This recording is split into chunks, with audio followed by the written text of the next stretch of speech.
Hello and welcome to today's webinar, How to Get Started with Continuous Performance Management.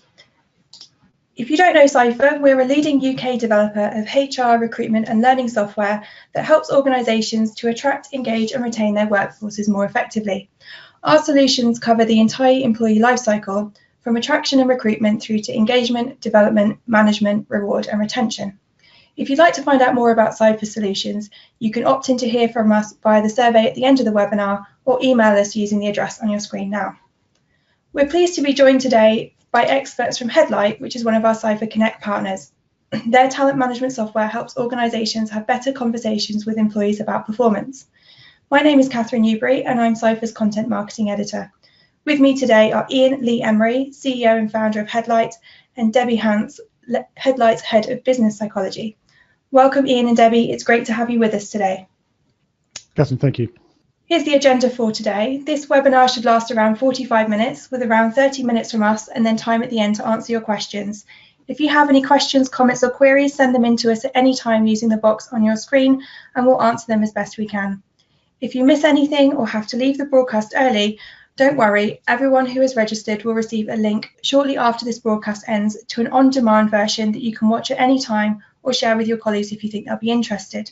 We're going to kick off today's webinar with a quick poll to find out what performance management means to you. Check all of the options that apply on your screen. Do you regard it as annual or ongoing, HR-centric, line manager-centric, or employee-centric? Ian, do you have a view on what our audience might be regarding performance management as at the moment? I mean, I think for most companies, they're on a bit of a journey. So for some, they'll be still annual, very line manager orientated.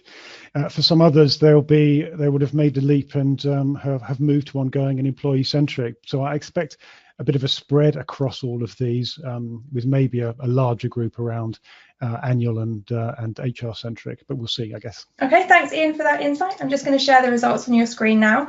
So we have 30% of people regarding it as annual, but 80% checking it as ongoing, which is really nice to see. And a nice even split between line manager centric and employee centric. Ian, what do you make of those results? I think it's really encouraging to see the ongoing element being part of this. It'll be interesting to understand what is meant by ongoing by a lot of the folks who registered that. But again, we're seeing also a split here between line manager centric and employee centric, and the answer is, I guess, going to be somewhere in the middle. I'm pleased to see that it's not considered to be too much of an HR centric activity. That's very encouraging. Yeah, fantastic, thank you. So I'm just going to hand over to Ian now to give him control of the slides, and he's going to take you through what actually we mean by continuous performance management. Take it away. Yeah, welcome everyone, and thank you for your time today. Thank you, Cathryn. So what I'd like to do is just talk a little bit around what's going on with performance management. What I'm not going to do is beat up on an old idea about things being broken. We know things are broken. It's very clear that things haven't been as the way they should be with performance management. But let's just talk about what has been more recent thinking about it. So, I mean, part of it is the annual word, and that brings into the idea of, well, whose year is it anyway? Typically performance and management approaches have been the calendar year, or in the UK tend to be the financial tax year. This is pretty meaningless to an employee, especially if you joined halfway through the year or you change role, then really that year benchmark, that year measure, it really isn't very useful to you. We'll talk about consumerization of talent and how employees expect things to be a little bit more personalized to them. And I think one of the elements to that is actually a year in performance for that particular individual rather than an arbitrary tax year. HR has found a friend in finance. Maybe it's not looked for friends in sales or marketing or other parts of the information of the organization. And I think with friends in finance, that tends to lead to calendars and tax years. And in many respects, maybe HR has been quite influenced by that partnership. The other elements to this is around ratings. There are many in this industry who will talk about and try and persuade you that actually ratings are the root of all evil. We're not sure that's actually the case. It's often the means by which a rating has come about that's the problem. You take that and you combine that with the concept of annual, and therein lies the real problem. When you are given a rating at the end of the year to which you've had very little part or contribution, this is really the root of why most performance appraisal approaches haven't been successful. So I think to say ratings are the problem is to miss the fact that it's probably not the cause of the problem, but ratings get sucked up into the mix of why things may not be working. For some organizations where they've had to abandon ratings, and if we go back, so what has changed? Well, back in 2014, 2015, Adobe were talking about getting rid of the annual performance review, as were Accenture, Deloitte, GE, and so many others. But for a lot of them, what they've really had to do is to really get away from this concept of calibration, which really does cause the problem. So when you're given a rating and you're given a C and it's given it to you at the end of the year, but it's very, very meaningless to you, and largely it's driven because your managers have had to calibrate it because they haven't been allowed to give any more Bs in the team, that tends to drive an awful lot of the problem. So in organizations that have been very ratings centric or ratings obsessed, maybe those that do pay performance based on billable hours, really the only way out for them is to abandon ratings completely and very publicly. So, but have they abandoned performance management? Absolutely not. They have not done that. But what they have done is they have abandoned the idea of a rating at the end of the year with no conversation, because it's the lack of conversation that was really the problem, and the only way to get away from that actually is to get rid of the ratings obsession that they may have had. So what we're really doing is we're talking about kind of conversations, and conversations is a theme that we hear a lot around. It's one of the reasons that we architect a lot of what we do around driving those conversations, and I will come on to that. The industry also talks around agile performance management. It talks around continuous performance management, and it also talks around conversational performance management.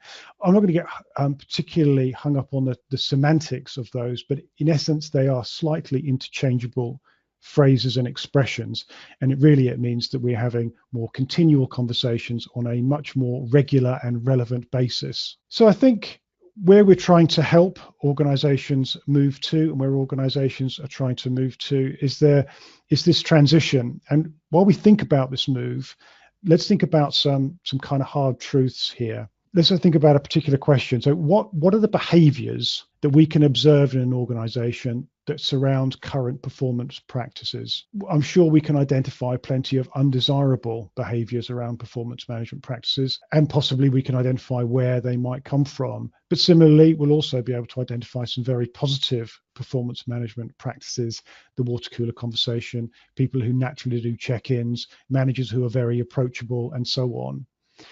But I think if we are to help create a groundswell for change, to do something, then and to change behaviors and to embark upon an OD-oriented project to try and change things, then what we need to be able to do is to express this change, not necessarily in just behaviors of select individuals, but really describe how better performance management could contribute value to an organization in a non-HR language way.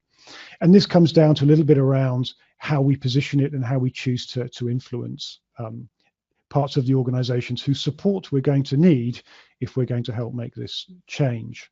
And I think the final point, which I kind of alluded to surrounding the poll, was really around resilience. Not necessarily personal resilience, though I think that's part of it, but actually resilience in order to be able to see a change through along a journey from a particular starting point through a point of change where there's natural resistance, maybe there are some missteps, and so on. So as we think about moving into the future, asking some of these harder questions around desirable and undesirable behaviors and how we might communicate things, and are we willing to go the term in terms of a more of a longer term sustained change program, are going to be good things that equip us in the future. So while we reflect on that, perhaps just a little bit about who we are. So we are a technology and consulting provider in the talent management space. Performance management and continuous agile conversational performance management is one of the things that we do, and we help our customers drive and develop. And you can see as a business, we talk about occupational psychology and HR and SAT and digital and all of these types of things as well. And I'll come on to the role of ISO 27001 a little later. But this is really what we provide. And our early roots have really been all around driving conversations. So much of what we do in terms of our software, our training and our consulting programs are all around stimulating and driving a development agenda, helping organizations become better coaches, drive coaching conversations, increasing self-awareness with techniques like 360 and drive development agendas and gap analysis and understanding where you might feature in a particular succession or promotions context. So everything we really do is all about opening up those conversations. And one of the things that we challenge ourselves with in our work in software and our work with customers is when the conversation comes up around a rating, we always challenge ourselves and those that we're with to say, are we driving a conversation by including this rating, or are we quite simply driving a rating? So, we're not specifically wedded to or not to have ratings, that we see the value that they can contribute if they're done right. But we certainly wouldn't be an organization that says you have to abandon ratings altogether in order to conduct any form of agile or continuous performance management. And just finally, just a selection of some of the organizations that we work with, both large and small, who use a whole wide variety of the different products and services that we have, from 360 to succession and performance management and so on. So that's a little bit about who we are and really our orientation, and we very much, as you see, come from a feedback and an awareness and a conversation perspective. So agile performance management, and I think what a really interesting part of this discussion is this really anything new, and do we really need any technology in order to do this? There are plenty of examples of managers who've always had regular check-ins. We can all think of a great manager where they're always open, always able to talk with us. They naturally took a coaching orientation towards things.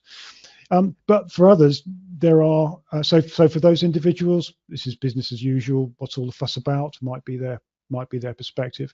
But for others, where they've avoided the conversation because perhaps they lack the confidence to do it, or they avoided having the difficult conversation because they were slightly concerned about consequences of that, whether they were doing it properly. And for those individuals that have relied on the concept of cascading, or having objectives cascaded to their people because it provides a kind of a crutch for them to anchor things around, well, this is going to be a little different. And some folks will welcome this with open arms, and some just actually won't. And part of one of the things that I want to help you with your thinking is we now need to start thinking about segmenting our groups of employees, segmenting the people who are interested in doing this and those who are not. And I'm trying to understand the motivations of different types of employees. We should be borrowing from our friends in marketing around this concept. We've talked long around the concept of talent consumerization and how we should be treating our talent as consumers, and that's often very much taking a marketing approach, understanding the different groups of employees,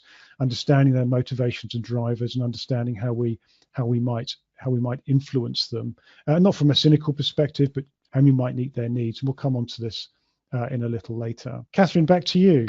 Okay, thanks, Ian. So one of the things that we wanted to ask was where are you in your continuous performance management journey? Are you using forms, having conversations, or are you somewhere in between that? So select the relevant option, just one this time, using the poll on your screen.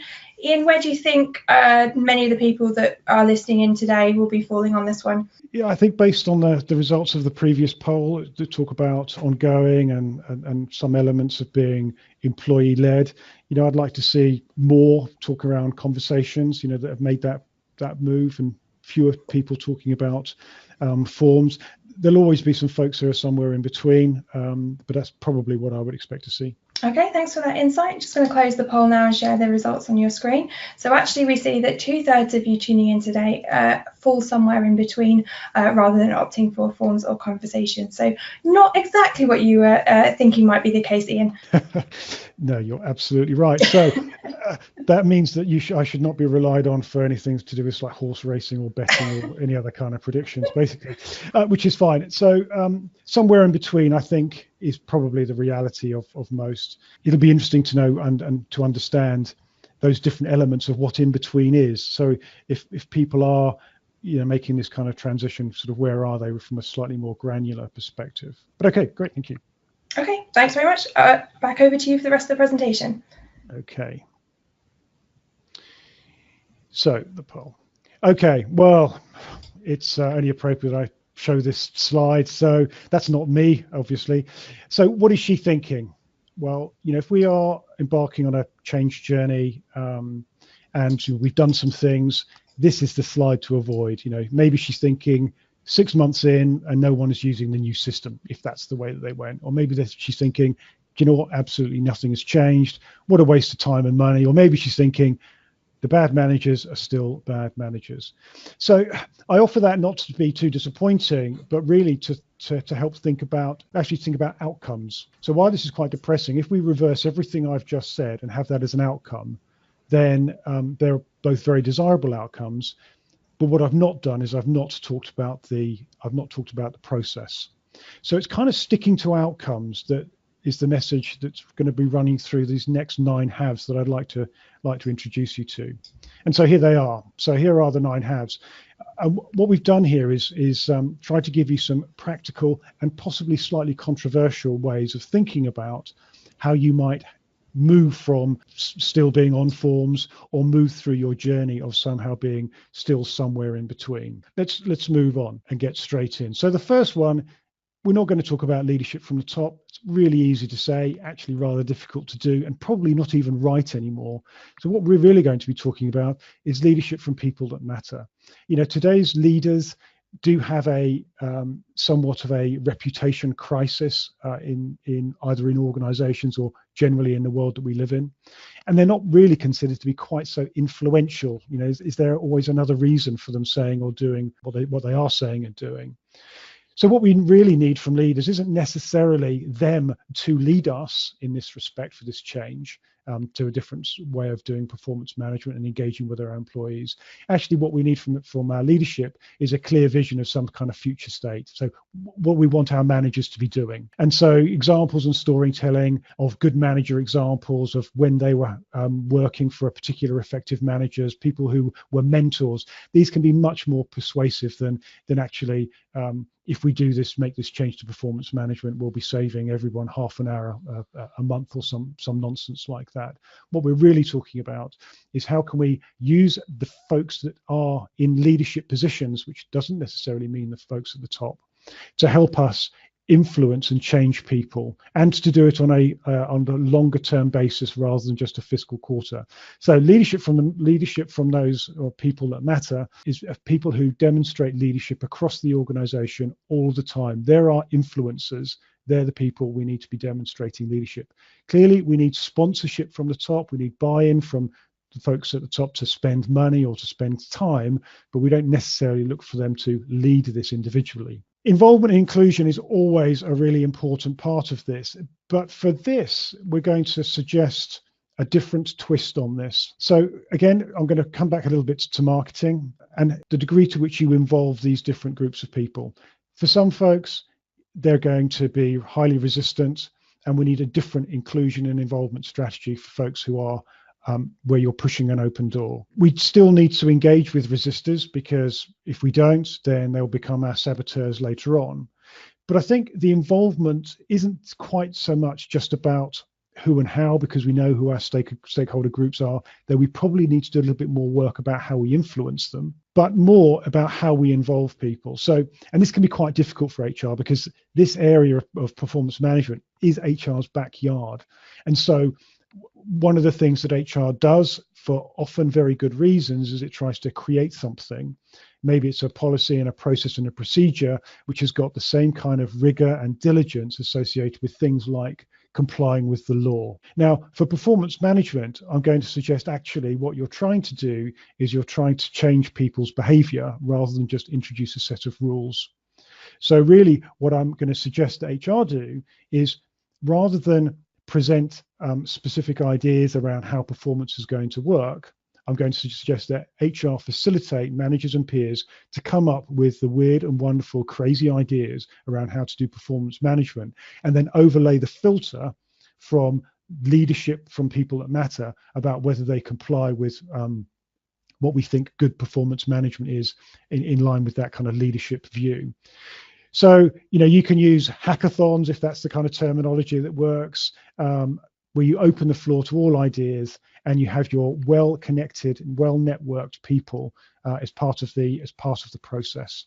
So you're involving them not just from a consultation perspective, you're involving them from a much more of an intellectual, creative perspective, where HR is focusing on outcomes and letting go of the process. It can be quite difficult for some folks to do, but if you want to make this change around people's behavior, then we need to get them to come up with the right ways of doing that.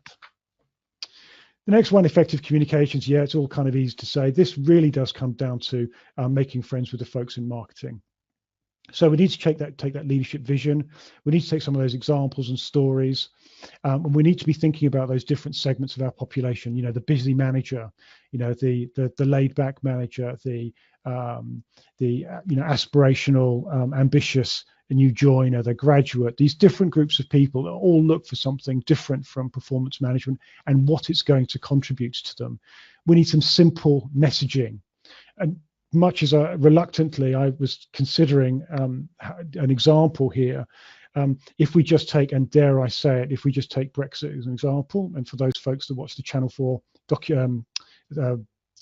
dramatization of the vote will recall Dominic Cummings coming up with this strapline, which was "Take back control." Now, regardless of your views on Brexit and regardless of mine, what was important was he wrestled with originally "take control," and he knew that didn't quite work. It was only when it occurred to him from some of the people he was engaging that introducing the word "taking back control" all of a sudden made it such a hugely powerful message that had legs and a life of its own thereafter. So from a communications perspective, is a fantastic piece of coming up with a very, very simple and emotional message that was very, very short.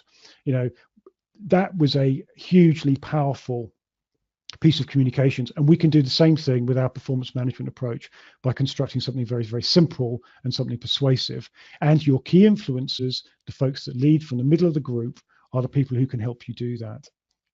Make the little and often quick and easy. So this is where we do touch on the concept of agile and conversational and continuous. So we do want to, if we are going to be using some kind of tool, online tool or an app or something like this, because we want to be able to put the means by which we improve performance management into hands of people, and they tend to be sitting in front of computers or using their phones or their laptops, then invariably some technology could well be involved.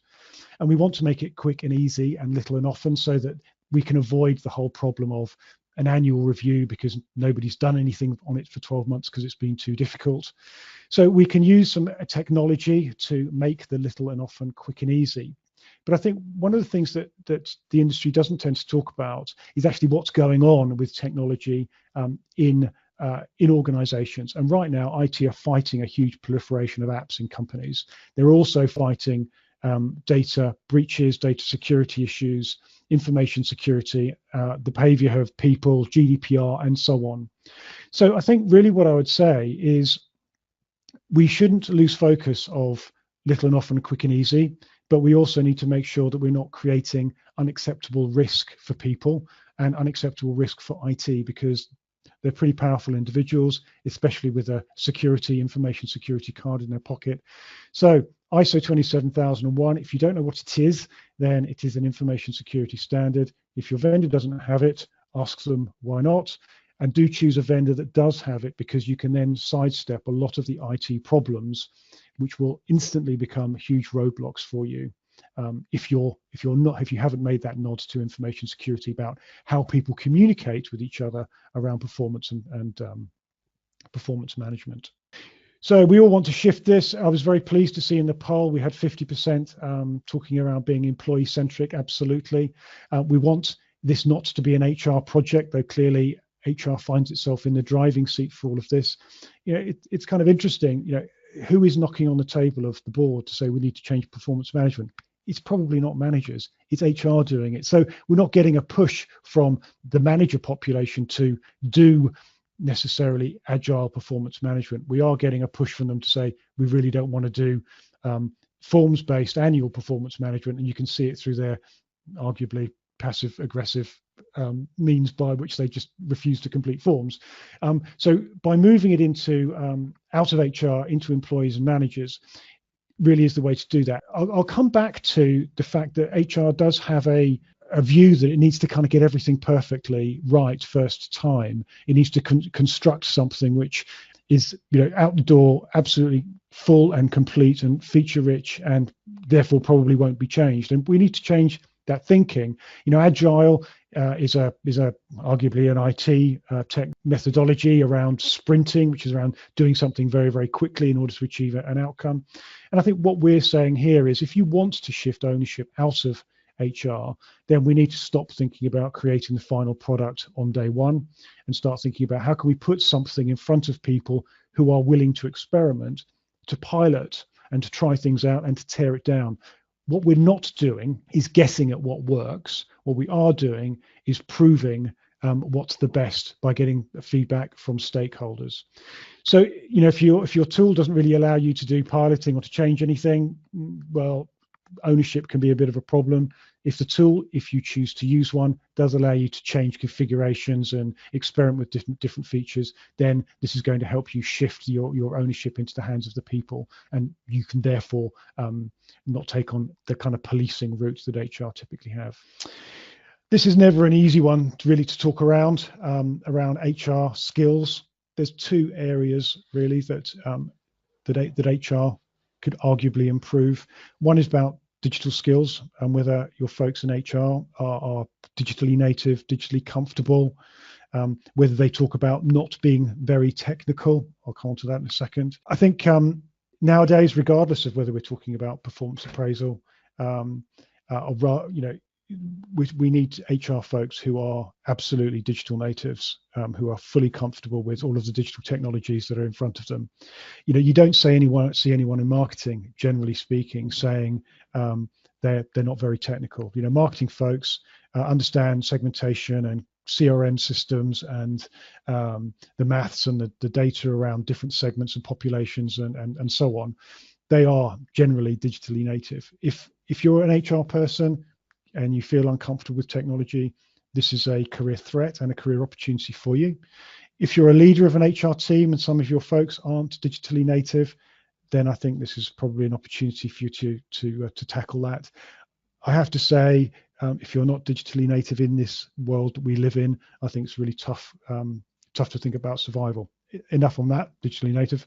The other one is to what degree your HR folk are comfortable with asking managers to be coaches, which is kind of the migration which is going on. And if we want more conversations, then effectively those conversations are probably more around coaching conversations rather than judgment conversations. So if your HR folks are going to be engaging with managers to help them change their behavior, then part of that is to what degree are your HR folks comfortable being coaches and taking on that kind of coaching role. So there are lots of kind of moving parts in all of this, and one of them is to what degree HR are ready for all of this, as opposed to just expecting other managers to get on with it. So again, it's always a difficult message around have we got the right skills in our team, but I serve you no well by ignoring it. So we're now getting on towards the close. So we've talked a little bit about policies, and I've kind of talked a little bit around HR's habit, if you like, of constructing fully blown policies with all of the things ticked and finalized and signed off and approved and so on. What I'm going to say now is don't update your current policies, because often if your starting point is, if where you are right now is not really where you want to be, then I could probably argue that updating your current policies is probably not the right starting point. Again, too often we see policies that are constructed often have a bit of a bias towards actually stopping the naughty boys and girls in the organization, who tend to be the massive minority of employees. So what we do is we write policies which are all about helping helping catch the people who play games, and we end up treating everyone like that. Things like values, culture, and innovation suffer when we put in too many rules. So don't update your current policies, abandon them. Do the difficult thing, walk into the room with a blank sheet of paper and write the first word. Always more difficult to do that, but to say, this is what performance management is going to be.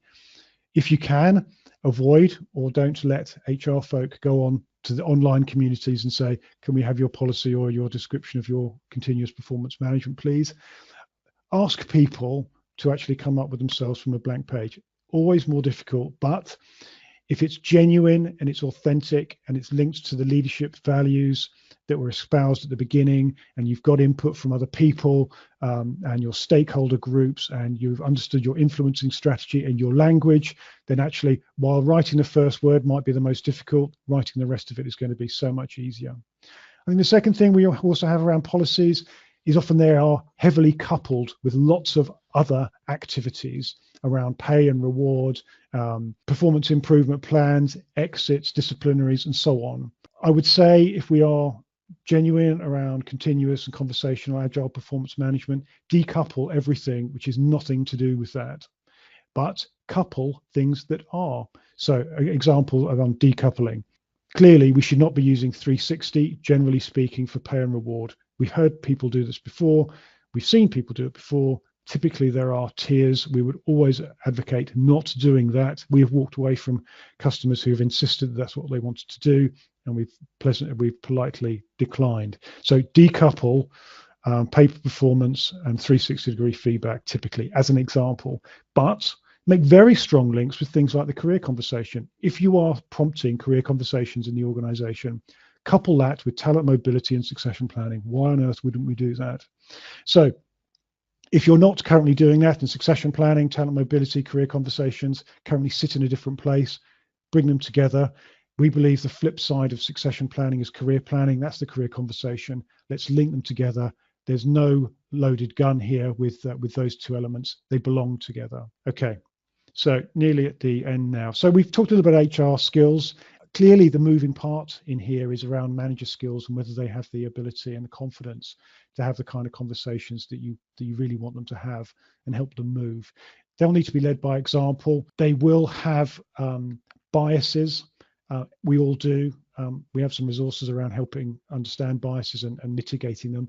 Part of the reasons ratings are accused of not working and don't work in many occasions are rater bias. Just because people have biases doesn't mean they can't overcome them, understand them, and move away from them. So manager skills depends a little bit on what you're now asking them to do from a feedback or coaching or a perspective, but enhancing manager skills around being that coach for that employee and being more engaging as a manager are always things which are going to be part of the mix. And I think finally, how do we know it's working? Now, there's a slight issue here around HR has been often obsessed, interested, mildly concerned around things like completion rates for forms. That's measuring a process. Actually, it's kind of measuring the wrong outcome of a process. So we don't want to necessarily talk around auditing the process again or what's going on in the process. But if HR is trying to create the conditions whereby agile or continuous performance management is welcomed, people are equipped to do it, and it becomes legitimate and rewarded, then we do need to understand where it is working, where those conditions are right and where they're not right. So, some organizations will talk about, let's just do another survey, let's just do a pulse survey. Yes, of course you can do that. But if you did use a tool around performance management, then that should give you some pretty strong clues. And if it doesn't, I'd ask the vendor why not. So for example, you should be able to find out in an instant how many people have used the system, if that's what you're using in the last 30 days. You should also know how many people or what percentage in any particular area have had check-ins in the last month. And maybe you'd want to know, if you are using cascading objectives, what percentage of people or in a particular team have actually got their own objectives aligned with that. What these things are showing is, yes, there's an element of process, but there's also an element of participation going on here around performance management and doing things differently. We're not saying we've got 60% completion rate on a form or we've got 80% ratings on people. What we're saying is, are we seeing the kind of activity that we would like to see, which suggests we've either got the conditions right in some areas, or that some managers might need some more help or support or intervention to help them with it. So it's done not as a policing compliance perspective. It's done much more from a, have we got the conditions right? Are things absolutely as they should be in place? Have we got some issues around skills with managers or employees? Have we got some issues around relevance? Did our communications not work? So we look at it very positively around where do we need to go help rather than what's not working. So there's some 9 must-haves. I think the other way of looking at this, which is always a little bit more challenging, but is often a much more interesting marker as to whether we've got this right, is to say, are we actually doing things from a more of a business orientation? Are we still outcome focused, which was one of the points I started with at the beginning? Are we seeing retention being solved in certain areas? Are we seeing, if we do run engagement surveys, and I'm not going to argue necessarily one way or the other for them, but if we are doing engagement surveys and we are taking the pulse of people from an engagement perspective, are we seeing better responses from them around how their manager is, or the career conversations, or their perceptions around career development now? Because that would be a good indication of career conversations happening if that's what you're encouraging people to do. Similarly with around 360, when we look at 360s after the fact, after a while, are we seeing things where, generally speaking, less lumps and bumps, less hard edges on individuals, a more rounded approach from people, more rounded feedback given to individuals, because clearly there's been some development gone on to either address gaps and to develop strengths. And I think finally around succession planning, which I touched on a little bit more, the truth in succession plans are we actually pushing forward the people we thought we should push forward? So that means a lot of things. That means that we understand their career aspirations, so our career conversations happened. It means maybe we've got a better view on their potential, which means maybe we've dealt with some things around rater bias. We've got a better view on their current level of performance, whether that being rated or unrated, and maybe we have a better view as to their strengths and weakness and development areas. So if our succession plannings are yielding the people we would expect, then we know that some of our cultural markers are being developed in the way that we'd like to see them. Okay, Cathryn, back to you. Thank you, Ian, for that really fascinating and comprehensive presentation. I'm sure there are loads of things that our audience can take away from that. We just have a few minutes now to take questions from you guys out there. So if you have any questions, please send them in using the chat box on your screen, and Ian and Debbie will do their best to help. The first question I'd like to pose to you guys is, how do you know if continuous performance management is right for your organisation? I know we've talked a bit around cultural markers and rewriting policies and stuff, but are there any kind of signals that we can use to gauge whether this is the right call? Sure. I think by talking to employees, you'll get a sense of whether it's right for you or not, from people saying, actually, what we're doing at the moment isn't working, it's frustrating, it's a waste of time. So getting that feedback, and you might be getting that through engagement surveys, again, if you do them, or just in conversation with your business leads and managers. So I think getting that sense of what's going on and how people feel about the current approach, that will give you a good sense of whether you're ready or not. I think all the stuff around digital readiness is important. So if you've got some, if people are relatively comfortable using those sorts of systems, and they're app friendly, then I think that would be another marker for knowing that you are ready or you can make that move. Yeah, I think I'd probably add to that a simple marker, which is around the career conversations. You can tell that continuous performance management is required if people are disappointed with their career opportunities or their opportunity to talk about career growth and development. So if we're getting that kind of feedback which says career growth and career development isn't here, or I'm not having career conversations, that would suggest to me that enough conversations, whatever they may, are quite simply not happening. And so this organisation has a real improvement opportunity by introducing maybe a career-led approach to continuous performance management, or a developmental-led approach to continuous performance management. It's not about ratings at that point, it's around actually the career conversation's not happening, so introducing something along those lines clearly seems to be a requirement and a need. Sure, absolutely. Thank you for answering that question. We've had a small flood of questions coming for you, which is great news. So just to signal that although this webinar was due to last only 45 minutes, we will do our best to answer your questions up to a maximum of an hour. We have a question from Nicole, which came in earlier in the broadcast. She's asking, how do you capture feedback from clients and colleagues to demonstrate whether someone is ready for promotion? So we've seen an increasing number of our clients using 360 to capture this sort of feedback. So when you're looking at 360 to talk about somebody's readiness for promotion and their potential, you are taking away that old reliance on a potentially full of bias relationship between the person and their manager. And the manager's perception is in there because they will be looking for different things. But 360 seems to be something that we're using more frequently and capturing feedback on promotability that way. And again, within performance management conversations where you are collecting feedback on not just how somebody's achieved against their targets or what number rating they've got, but there's some qualitative feedback in there around values and behaviours and competencies. That's a good, rich source of feedback as well. Yeah, I'd like to add to that part of what we do in terms of systems and tools is we provide people with and encourage them to use the ability to get feedback from other people. So they can get feedback from other people as to how they're doing with their development activities. So if they were setting themselves a development task around communicating better or collaboration, they can solicit feedback from anyone around their development activities. Similarly, around their objectives, if they have a particular objective they're trying to achieve around a particular project, and maybe that's a client project, then getting feedback from that client, again, is something we positively encourage people to do. The reason that we do that is so that when the conversation happens between the employee and the manager, if there is feedback from those other people, it enables a much richer conversation. I think the request in Nicole's question also talked around whether it's around promotion. That's probably a slightly separate discussion around whether you would really delegate a promotion decision to a customer.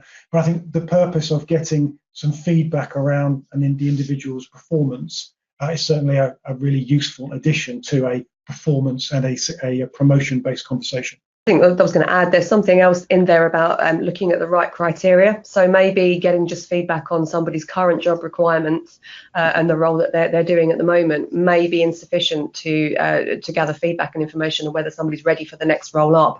So using a competency framework or a 360 or a performance management framework that allows you to look forward to the requirements for a future role and to allow people to maybe step up and act in that role and try things out. I think you need to be looking at a different set of criteria if you're gathering feedback on how ready somebody is to move. Okay, thank you very much, Nicole. I hope that answers your question. And we've had some other questions coming related to 360 processes, so I'm just going to cover those off at the same time. We had one from Tom, who asked, what does a better quality rounded 360 feedback look like in practice?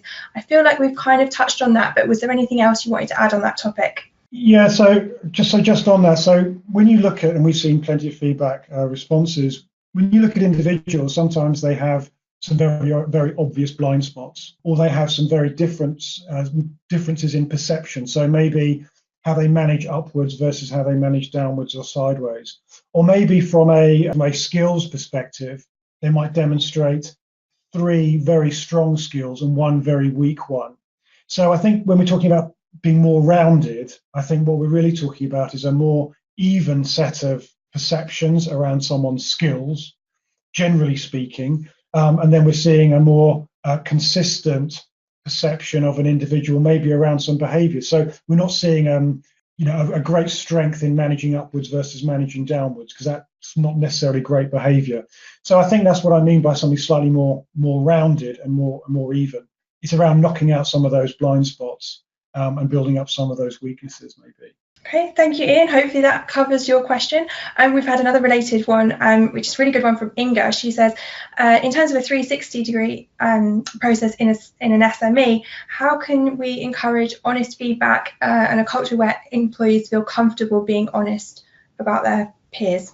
So I think we're talking about anonymity and confidentiality here. And you do see some organisations who are moving to a more an open way of giving feedback. And I think if you can reassure, if people are not happy giving that feedback face to face and want to do it anonymously, then you need to be using a system that allows you to switch on all of those sort of whistles and bells and make sure that people's names would not be revealed. And then there's obviously a lot about the communication, the way that it is that it's sold internally, the way that people are told about their role, how they are invited to give feedback. Are they invited by the individual who wants that feedback from them?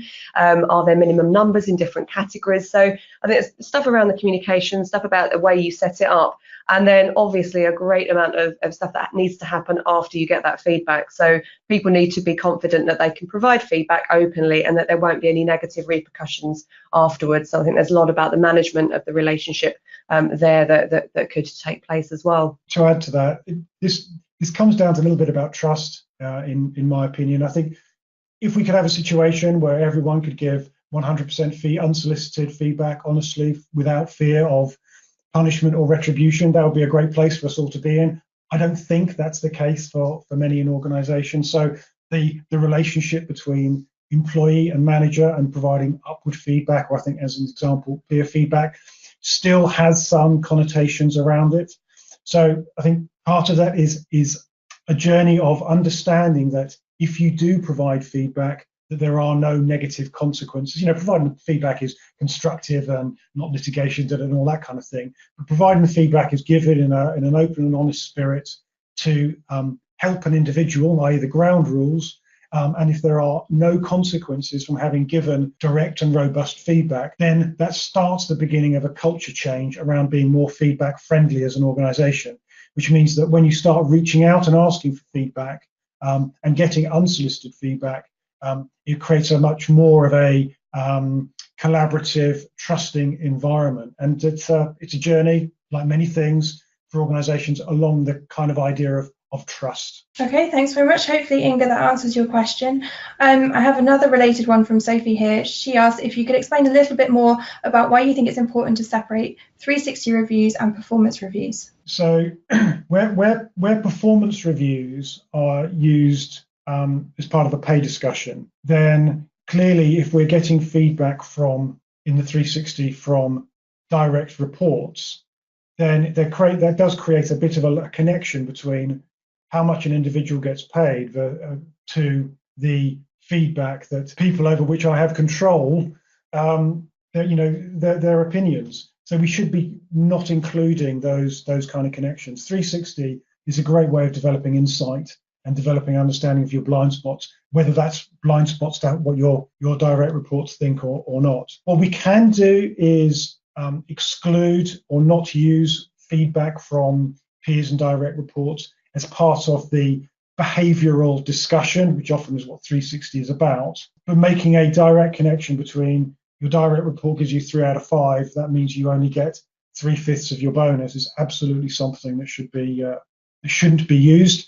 And we shouldn't be using things like so-and-so's got a particular score of 4 out of 5 against this particular skill, and someone else has got a 5 out of 5, we'll pay the 5 out of 5 person more. We shouldn't be doing that because we're getting some opinion data, and we shouldn't really be using it for those means. It's probably not the means by which the feedback was asked for. The feedback, the invitation to provide feedback wasn't along the lines of how much do you think your boss should be given as a bonus. That wasn't the question. The question would have been more along the lines of how effectively does your boss communicate with you about strategic goals or something like that, and nothing to do with how much of the bonus pot should your manager get. That wasn't the question, and that wasn't the deal in terms of how the data is going to be used. So sometimes there can be a bit of a misuse of data where we go and gather behavioural questions and then we get overly excited about all the numbers that we've got. And then we start to use that as a way of identifying or informing reward decisions. Not a great place to go, and we would never recommend something like that for those reasons. Okay, thank you very much. We have another question here from Matthew, who asks, what technology do you need to have in place to support continuous performance management? I would argue none, actually. And as a technology provider, what have I just said? So you don't need to have technology for conversations. You don't need technology necessarily for check-ins. you don't necessarily need any of this technology to do that, because we've got a thing around manager skills and those types of things. Having said that, what we benefit from technology is having a place where they can be viewed online, real time, having a place where you can record your conversation and you check in on what you talked about. You can have a discussion around next steps. You can have an idea of coaching tips and the coaching conversation. You can have a place whereby you can record or make the organization aware of your career aspirations. So not just your manager, but actually if you want to work in a different part of the country or see yourself in a different role, you have a place where you can offer that so that the organization can take account of that as part of its succession planning and workforce management. So in very simple terms, you probably don't, but clearly the benefits of having a technology platform to support the process for employee and managers avoids the paper chase, and then the organizational benefits from having these analytics and organizational tools to link up processes that should be linked up, like succession planning and so on, that often are not linked up because they can't be, because it's on bits of paper. So a rather circular answer to your very quite straightforward question. Okay, thank you, Ian. Hopefully that covers the question for you. We've had a couple of people asking for specifics about how Headlight software works. We are rapidly running out of time, so I'm not going to ask Ian to address those in this broadcast, but at the end of the broadcast there'll be a survey question asking if you want to find out more about Headlight or about Ciphr. So just check the option on there and someone from our teams will get back to you to help you understand more about how the technology works. I have a question here from Judith, who asks if you have any tips on how to help HR move from relying on a 9-blocker data for the talent conversations / old calibration conversations with managers. Oh, sorry, was this a question about the 9-box grid kind of conversation and reliance on that, Cathryn? Yes, I think that's what Judith means, yeah. Okay, so I think, again, it's back to outcomes. So does a 9-box grid give you the business outcomes that you're looking for? Is it working in the conversations that you're having with your managers and your business leaders? And if it isn't giving you the right outcomes, then there's an argument straight away to be letting go of it. We do see this in use quite a lot. I think it has its uses, but it always relies on a slightly subjective view, I find, of one of the axes, which is the one around potential. So if you are using it and you are relying on that sort of approach, then you need to think about how you are measuring and quantifying the axis, which is around potential. So I think, again, it's just back to conversations. Who are the key influencers? Who is wedded to this approach? Is it just something that HR have picked up along the way and found it to be the latest thing, and we're using it and we're stuck with it as some kind of legacy? Or is it that there are parts of the business that are really finding that data and that information, the process, useful and perhaps break some of those tendencies and reliance on the process? Just to add to that, I think the 9-box grid has had, and in some respects still does have, a little bit of a bad reputation. And the reputation often comes from the fact that it's seen as we've put someone in a grid, therefore we can now sort of stop doing anything or stop talking about. So when our outcome is to plonk someone in a particular grid square, that's when we're probably missing the opportunity. There's a lot of intellectual convenience about understanding whether someone is a future leader or an enigma or a dilemma or a core employee or the other descriptions that we have about this. But it's also an important part of how we segment people in our organizations. And we have talked about segmenting them into different groups of people. And some of them we do have concepts of trusted professionals. These are individuals who absolutely know what they want to do. They're not our future leadership group. We need to understand what motivates them and drives them and how to manage them better. So having that as a concept is a perfectly valid one to have. Debbie mentions the issue around how do we get a sensible view on their potential, because that can often inform the box they go into. But I think what has always been interesting for me and for us, and we do quite a lot of work in succession planning, is the kind of the so what test. Once someone's in a box and we've decided to put them in a box for whatever reason, what do we do with them now? Are we developing them in line with their career aspirations that they volunteered and in line with their performance and potential? Or have we simply just done a calibration exercise so that we can provide a report that maybe isn't really read or understood by senior managers? So the 9-box grid has a role. It's been shortcutted, the role, to make it less relevant, but there's a real opportunity to use it as a proper business tool, which is really how it came about in the first place. Okay, thanks very much, Judith. Hopefully that answers your question. We have time for just one more. I'm going to take this one from Adam, who says he's experienced organisations where the annual appraisal is something of a box-ticking exercise, where the once-a-year conversation is dominated by performance with little priority given to development. How could such an organisation assure themselves that ongoing and meaningful development conversations would actually take place if they replaced the once-a-year review? What a question. So I think, we've all experienced organisations that are like this, where it's become, we need to do it, we have to do it at the end of the year. It coincides with the worst possible time of the year for many of us, because it's the end of the financial year or the beginning of the new one. And, that approach, as Ian said earlier on, is clearly broken. So I think in terms of reassurance, if you can go back to those sorts of measures and outcomes that Ian was talking about earlier on, if you can see that through the year, people are having regular conversations and check-ins with their manager. They are talking about their career. They're talking about their development. They have got some personal development goals set. There is some traction being seen with those, some progress. They're logging some updates. They are doing learning, and they're recording the outputs of that learning. I think all of that, if you're seeing that throughout the year, that would provide you with some reassurance that the end of the year box ticking exercise isn't going to be the be all and end all. So I think there's something there about, just giving it a go, just having that sort of ongoing conversation, making sure that there's a way of recording it and seeing progress as it happens, should go some way to doing that. But certainly we've all worked with organisations where that is still very much the case. To add to that, Ian. Yeah, I think there's a real opportunity where you have a ratings-driven tick boxing exercise to tear it up and say, we're going to take a developmental attitude to managing our people. It's a brave decision to do, but it shifts everything for almost everyone, because now we're talking solely about development and how it helps you improve your performance and how it helps you improve your career opportunity and your mobility.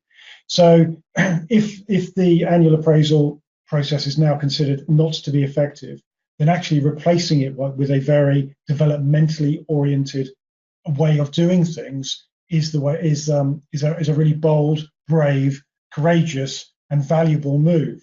Now, how do we know it's happening? Well, again, if you're doing it on paper and you're asking people to write down their development activities on bits of paper, difficult to know if it's happening without yet another survey or focus groups.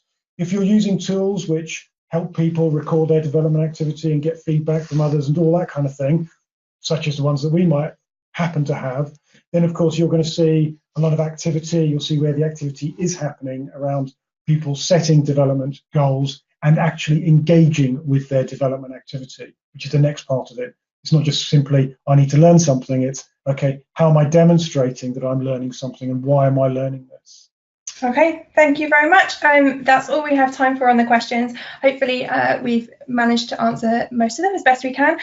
There are a few we have left unanswered, which I've captured, and I will ask the Headlight team to follow up with you by email after the broadcast. So it just remains for me to thank everyone for attending today. Thank you, Ian and Debbie, for sharing your expertise with us. If you want to find out more about performance management from the Headlight team, they have some helpful links that they can share with you. They have a couple of ebooks available that you might be interested in. Similarly, if you want to find out more about Headlight software or Ciphr software, just check the survey option that will flash up on your screen as this broadcast ends, and somebody will get in touch with you so you can find out more. We hope to see you at another Ciphr webinar again soon. Goodbye.